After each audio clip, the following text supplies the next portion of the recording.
पाकिस्तान और दुनिया भर से लाखों देखने और सुनने वालों को शहीद अरशद शरीफ का सलाम। नजरगम हवाओं का रुख तब्दील होता हुआ नजर आ रहा है और इमरान खान साहब ने बड़ी कामयाबी से इस पूरे निजाम को अपने सामने घुटने टेकने पर मजबूर कर दिया है और यह साबित कर दिया है कि इमरान खान इस निजाम का सबसे ताकतवर तरीन आदमी है और उससे कोई ताकतवर नहीं है। वो पाकिस्तान की इस्टेब्लिशमेंट बन चुका है।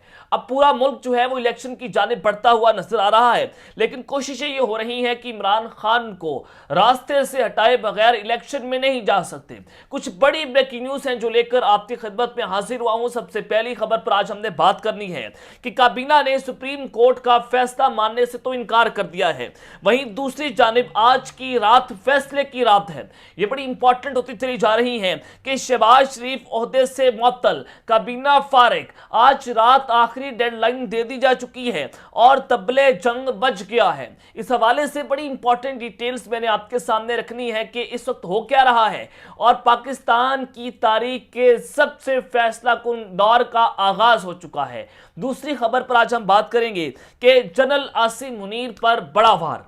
ये इस वक्त इंतहाई अहम है कि पाकिस्तान के आर्मी चीफ पर एक खतरनाक वार किया गया है और खौफनाक सूरत हाल है कि ये वार किसने किया है, उसके पीछे वजह क्या है, हकीकत क्या है। इस हवाले से भी अहम तरीन तफसीलात आपके सामने रखूंगा कि खेल बिगड़ता चला जा रहा है और तमाम ताकतवरों को इस्लामाबाद ने तलब कर लिया गया है। अब चूंकि फैसले की रात है, आज चांद रात है, तो तमाम ताकतवरों को इस्लामाबाद में तलब किया गया है। उसकी वजह क्या है, हकीकत क्या है और उसमें क्या क्या फैसले होने जा रहे हैं, इस हवाले से भी तमाम तफसीलात आपके सामने रखनी है। लेकिन अगर आपने चैनल को सब्सक्राइब नहीं किया, चैनल को लाजमी सब्सक्राइब कर लें, बेल आइकन को दबा दें। आने वाली तमाम तरह अपडेट्स आपकी खिदमत में बर वक्त पेश होती रहें। नजरगम सबसे पहले तो मैं शहीद अरशद शरीफ शहीद के हवाले से एक खबर जो है वो आपके सामने रखना चाहता हूं कि आज सुप्रीम कोर्ट ने जुडिशल कमीशन बनाने का इंदिया दे दिया है। सुप्रीम कोर्ट ने अरशद शरीफ कत्ल अज़-खुद नोटिस केस में जुडिशल कमीशन बनाने का इंदिया दिया और सीनियर सहाफ़ी कत्ल अज़-खुद नोटिस केस की गिरफ्तार समात का तहरीरी हुक्मनामा भी जारी कर दिया गया है और इसमें कहा गया है कि तहकीकात पर अदालत को मुतमिन ना किया गया तो जुडिशल कमीशन बना दिया जाएगा। अरशद शरीफ फैमिली के वकील शौकत अजीज सदीकी ने अदालती कार्रवाई पर इतराज उठाया। शौकत अजीज सदीकी के मुताबिक सुप्रीम कोर्ट जीआईटी की तहकीकात की निगरानी नहीं कर सकती।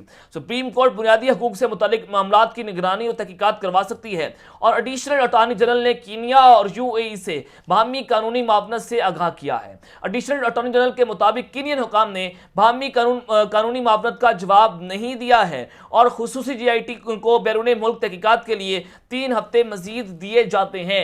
अब जनाब 3-4 महीने गुजर चुके हैं, नवंबर, दिसंबर, जनवरी, फरवरी, मार्च, अप्रैल, तकरीबन 6 महीने गुजर चुके हैं। अब इन 6 महीनों में अरशद शरीफ कत्ल केस के तमाम सबूत इन लोगों ने मिटा दिए। उनके कातिल आपको पता है, पाकिस्तान में उनके कातिल बैठे हैं, ताकतवर इदारे के अंदर उनके कातिल बैठे हैं। मैंने नाम लिए, मैंने उनके नाम लेकर बताया कि ये कातिल है अरशद शरीफ शहीद के, लेकिन आज तक अदालत में वो खतूत के अरशद शरीफ की वालदा ने कातिलों के नाम लिए, लेकिन अदालत उनको सजाएं नहीं दे रही।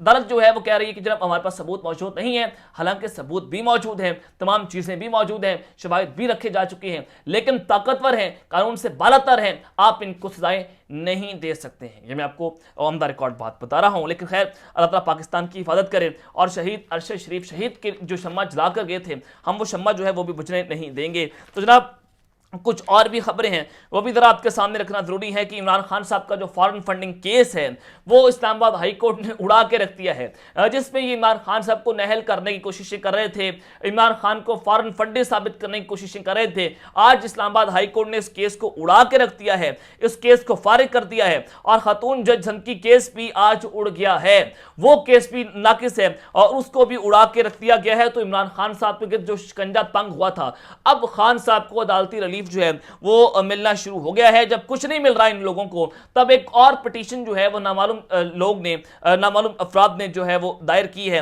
वो पिटीशन ये है कि इमरान खान ने बुशरा बीबी से जो इद्दत है उसमें रहकर निकाह किया और इमरान खान साहब ने उसको छुपाया, तो लिहाजा इमरान खान साहब को डिस्क्वालीफाई किया जाए। उन्होंने झूठ बोला है, वो सादिक और अमीन नहीं रहे हैं। 62-63 के तहत इमरान खान को ताहयात नहल किया जाए। तो अब ये साजिश जो है वो होना शुरू हो गई है कि जब कुछ नहीं मिल रहा तो इद्दत का इशू जो है वो छोड़ा जा रहा है और उसको लेकर इमरान खान साहब के खिलाफ एक नई कार्रवाई का आगाज किया गया है और मुफ्ती सईद को इस मामले में वादा माफ गवाह बनाया जाएगा, जिसने इमरान खान साहब का और बुशरा बीबी का निकाह जो है वो पढ़ाया था।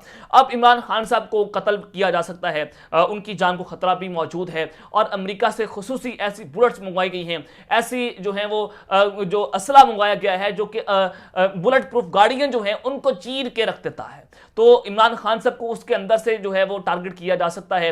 ये भी खौफनाक इंकशाफ किया जा रहा है बहुत सारे सीनियर सहाफियों की तरफ से भी, और इमरान खान साहब को इक़्तिदार में आने से रोकना है। वजह भी यही है कि इमरान खान साहब जब इक़्तिदार में आ गया तो वो किसी को नहीं छोड़ेगा, वो इन सब से बदला नहीं लेगा बल्कि इन सबका एहतसाब करेगा। इमरान खान साहब बदले की पदाश में नहीं इनसे जो है इक़्तिदार में आ रहे, वो एहतसाब करने आ रहे हैं, वो पाकिस्तान के लिए आ रहे हैं, तो उनका रास्ता रोकने की हर मुमकिन कोशिश जो है वो की जाएगी।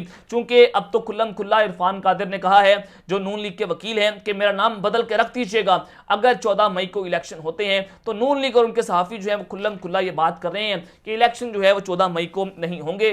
बहरहाल इलेक्शन कमीशन ऑफ पाकिस्तान जो है उनका एक इजलास हुआ और उस इजलास में सुप्रीम कोर्ट के फैसले के तनाजुर में अहम फैसले जो हैं वो जनाब किए गए हैं और इलेक्शन कमीशन ऑफ पाकिस्तान ने 14 मई को इलेक्शन करवाने का फैसला जो है वो कर लिया है। इलेक्शन कमीशन का इजलास जो है वो chief election commissioner Sikandar Sultan Raja की ज़ेर सदारत हुआ, जिसमें सुप्रीम कोर्ट के गुज़िश्ता रोज के फैसले पर मुशावरत की गई है और 14 मई को इंतखाबात करवाने के हुक्म पर ब्रीफिंग भी दी गई है। मीडिया रिपोर्ट्स के मुताबिक इजलास में अहम फैसले किए गए और इसमें मुतलका विंग्स को पंजाब में इंतखाबात की तैयारियां तेज करने की हिदायत जो है वो जारी करती है। इलेक्शन कमीशन ने फंड्स और दीगर मुतलका अमूर के लिए जल्द वफाकी हुकूमत से राब्ता करने का फैसला किया है। अब यहां पर आपको ये बासे नजर आ रहा है कि इलेक्शन कमीशन जो है वो तेजियां तो दिखा रहा है इलेक्शन में, लेकिन चूंकि ये बगल बच्चा है, चूंकि ये मुंशी है हुकूमत का, तो हुकूमत जो है वो इलेक्शन करवाती हुई नजर नहीं आ रही है। अब पूरी वफाकी काबीना जो है वो उसको उड़ाने का फैसला हुआ है। आज की रात बड़ी इंपॉर्टेंट हो गई है और आज रात तक की मोहलत जो है वो किसको मिली है आपके सामने रख देता हूं। मरियम नवाज साहिबा जो है वो आज उन्होंने एक वकला कन्वेंशन से खिताब किया है और पाकिस्तान की तारीख की ऐसी मज़का खेज वकला कन्वेंशन जिसमें तकरीबन 50 से 60 वकला जो है मौजूद थे। बगैर वकला कन्वेंशन जो है वो पाकिस्तान मुस्तफा नवाज ही करवा सकती है। तो मरियम नवाज ने वहां पर बात की कि अदलिया ने जमहूरियत का रास्ता रोका, कभी आमियत का रास्ता नहीं रोका। जब से मुकदमा शुरू हुए हैं इमरान खान घर से नहीं निकला क्योंकि सारे केसेस असल हैं और इमरान खान ने साइफर को झूठा ड्रामा बनाया। मरियम नवाज ने मजीद ये कहा है कि मुस्लिम लीग नून को चुन चुन कर हक को सच बात पर नाहल किया गया। हम आज भी डरे नहीं, तो इन्हें अदालत लगानी है तो लगा दें। नाहली से किसको डराते हो? जो झूठी नाहली भुगत कराई है, हमारे पास वो ट्रक नहीं है जो फवाद चौधरी के पास है, हमारे पास आइन काले कोर्ट का ट्रक है। नवाज शरीफ और बुश पर झूठे मुकदमा बनाए गए। पाकिस्तान में 40 साल आमियत रही, कभी मुंतखब वज़ीर ने मुद्दत पूरी जो है वो नहीं की है। अब ये डायरेक्टली पाकिस्तान की एस्टैब्लिशमेंट के ऊपर और पाकिस्तान के चीफ जस्टिस को ये धमकियां दी जा रही हैं कि अगर तुम्हें हिम्मत है लगाकर दिखाएं हमारे ऊपर तौहीन अदालत, तो तौहीन अदालत का बहाना बनाकर मरियम नवाज जो है जनाब वो एक बयानिया बनाएंगी पाकिस्तान की एस्टैब्लिशमेंट के खिलाफ और पाकिस्तान की जुडिशरी के खिलाफ। तो ये इस वक्त कोशिशें हो रही हैं और ये जनाब अगर काबीना जो है वो सुप्रीम कोर्ट का फैसला नहीं मानती तो आर्टिकल 6 भी लगेगा, तौहीन अदालत भी लगेगी। लेकिन मैं आपको जो बड़ी खबर देना चाहता हूं वो ये है कि सुप्रीम कोर्ट का फैसला मुस्तरद करने पर काबीना इजलास में शरीक वज़रा के खिलाफ रेफरेंस भिजवाने का फैसला हो चुका है। पाकिस्तान तहरीक इंसाफ के रहनुमा फवाद चौधरी ने कहा कि वज़रा खुद को आज रात तक अलामिया से अलग नहीं करते तो डी सीट का रेफरेंस जो है वो इलेक्शन कमीशन में भिजवाएंगे। और उन्होंने कहा है कि सुप्रीम कोर्ट का फैसला पीटीआई का नहीं बल्कि हर शहरी की जीत है। यह हर उस फर्द की जीत है जो आइन कानून और इदारों पर यकीन रखता है। चीफ जस्टिस ने आइन और दस्तूर का साथ दिया। आज रात नमाज तरावी के बाद मुल्क भर से शहरी इदारे तशक्कुर के लिए बाहर निकलेंगे। उन्होंने कहा कि कल वफाकी काबीना ने सुप्रीम कोर्ट के फैसले को मुस्तरद किया। इन वज़रा की तफसील मांगी है जिन्होंने कल काबीना इजलास में शिरकत की है। अगर ये जनाब अलग नहीं होते तो आर्टिकल 63A के तहत डी सीट का रेफरेंस भिजवा दिया जाएगा। और ये उन्होंने आइन की बुनियादी शिक के खिलाफ वर्जी की है। जिन लोगों ने सुप्रीम कोर्ट के फैसले को मुस्तरद किया उन्होंने नजरिया पाकिस्तान की नफी की है। ILF 1 वज़रा के खिलाफ इलेक्शन कमीशन में रेफरेंस दायर करेगा और नवाज शरीफ ने कहा कि इन 3 जजेस के खिलाफ रेफरेंस दायर किया जाए। सजा याफ्ता मुजिब लंदन में बैठकर पार्टी चला रहा है। अब जनाब पाकिस्तान तहरीक इंसाफ ने आज रात की मोहलत दे दी है कि अगर वज़रा जो हैं वो जनाब काबीना के फैसले से अलग नहीं होते तो उनके खिलाफ डी सीट का रेफरेंस भिजवा दिया जाएगा, और ये इंतहाई खतरनाक रेफरेंस है। उसके बाद गेम जो है वो हुकूमत के हाथ से निकलती हुई नजर आ रही है। लेकिन जनाब जनरल तमाम ताकतवर जो हैं उनको भी इस्लामाबाद में तलब कर लिया गया है। अब होने क्या जा रहा है, इधर आपके सामने मैं बहुत सारी डिटेल्स रखने जा रहा हूँ। इत्तेहादी जमातें जो हैं वो कल भी ये फैसला कर चुकी हैं कि बजाय हम इलेक्शन में जाएं, सुप्रीम कोर्ट से खुद को अपनी हुकूमत को जो है वो उड़वा के रख लेंगे, तो इन्हें अदालत लगवाएंगे, सुप्रीम कोर्ट एक और वज़ीर-ए-आज़म को जो है वो नहल करके साइड पर कर देगी। तो जनाब हम क्या करेंगे, हम एक बयानिया बना लेंगे पाकिस्तान की इस्टेब्लिशमेंट के खिलाफ, पाकिस्तान की जुडिशरी के खिलाफ। तो ये इस की अहम तरीन तफसीलात हैं कि अंदर खाते ये गेम हो रही है कि लोग इलेक्शन नहीं करवाना चाहते। इरफान कादिर भी ये बात कर रहे हैं कि जनाब मेरा नाम बदल के रख दीजिएगा, जो है अगर आप पाकिस्तान में इलेक्शन हो, तुम्हारे बाप का मुल्क है, तुम चाहेंगे पाकिस्तान में इलेक्शन होंगे, हम चाहेंगे, पाकिस्तान की आवाम चाहेगी जब होंगे इलेक्शन। तो अब फैसला आ चुका है तो इलेक्शन तो होने ही होने हैं। तो तमाम ताकतवरों को जनाब इस्लामाबाद में तलब कर लिया गया है। 24 घंटों में, पिछले 24 घंटों में 3 बार वज़ीर-ए-आज़म ऑफिस में हंगामी इजलास तलब हुए। सरकारी अफसरान को इजलास से निकाल दिया जाता है, तमाम जो वहां पे मिलिट्री ताशी है उसको वहां से निकाला जाता है। तो इट्स मीन के there is something wrong behind the bottom, और कुछ गैर मामूली हो रहा है वज़ीर-ए-आज़म ऑफिस में। तो जनाब आज फिर शहबाज शरीफ ने इत्तेहादी जमातों के पार्लियामानी लीडर्स को तलब कर लिया है, उनका अहम इजलास तलब किया है, मुशावरत होगी, और उस मुशावरत में क्या फैसला होना है ये सब कुछ आपके सामने है कि पाकिस्तान तहरीक इंसाफ ने 63A के तहत वज़रा जो है काबीना की जितने भी वज़रा हैं उनको जनाब डी सीट करवाने का आज रात रेफरेंस भिजवाने जा रहे हैं। तो आज रात की मोहलत है, तो कल ये सारा मामला जो है बड़ा खराब होता चला जा रहा है और हुकूमत के गेश कंजा तंग हो चुका है। ये बंद गली में ये लोग जो फंस गए हैं। तो जनाब जनरल आसिम मुनीर के खिलाफ जो बड़ा वार किया गया है, जो खौफनाक सूरत हाल इस वक्त पैदा कर दी गई है, ये भी इंतहाई खतरनाक है कि पाकिस्तान के सिपाही सलार के खिलाफ इस कदर खतरनाक और घटिया मुहिम जो है वो चलाई जा रही है। आप तनकीद जरूर कर सकते हैं, आप पाकिस्तान की इस्टेब्लिशमेंट को अच्छा बुरा जरूर कह सकते हैं, लेकिन आप पर्सनल असैसिनेट किसी को नहीं कर सकते, किसी का करैक्टर असैसिनेट नहीं कर सकते। तो ये नवाज शरीफ और उसकी जो जितने भी उनके बिकाऊ माल हैं वो हमेशा से करैक्टर असैसिनेशन करते रहे, चाहे वो परवेज मुशर्रफ हो, चाहे वो जनरल ज़िया हो, चाहे वो बेनज़ीर साहिबा हो, उनके खिलाफ जो कुछ हुआ सब कुछ आपके सामने है। तो जनरल आसिम मुनीर साहब का एक रिकॉर्ड जो है उसको पब्लिक किया गया, नादरा से रिकॉर्ड जो है वो पब्लिक होता है। अब नादरा किसका हिस्सा है, वो हुकूमत का हिस्सा है, आपने जरा इसको समझते हैं। और ये इस जो खौफनाक दावा किया गया आदिल राजा की तरफ से कि DCISI जो है उनको लॉन्च किया जाता है, मुबैना तौर पर ये खबर मेरी नहीं है, और उनको लॉन्च किया गया, और लॉन्च कौन करता है, नवाज शरीफ साहब, और उनको इस्तेमाल किया जा रहा है कि DCISI क्योंकि अब चूंकि वो सीनियरिटी लिस्ट के अंदर आ रहे हैं आर्मी चीफ के लिए, तो वो एक खतरनाक मंसूबा तैयार किया गया कि जनरल आसिम मुनीर को हटाकर DCISI जो है उनको आर्मी चीफ बनाया जाए, और DCISI जो है उनको आर्मी चीफ बनाकर ये सारा मामला अपने हाथ में किया जाए।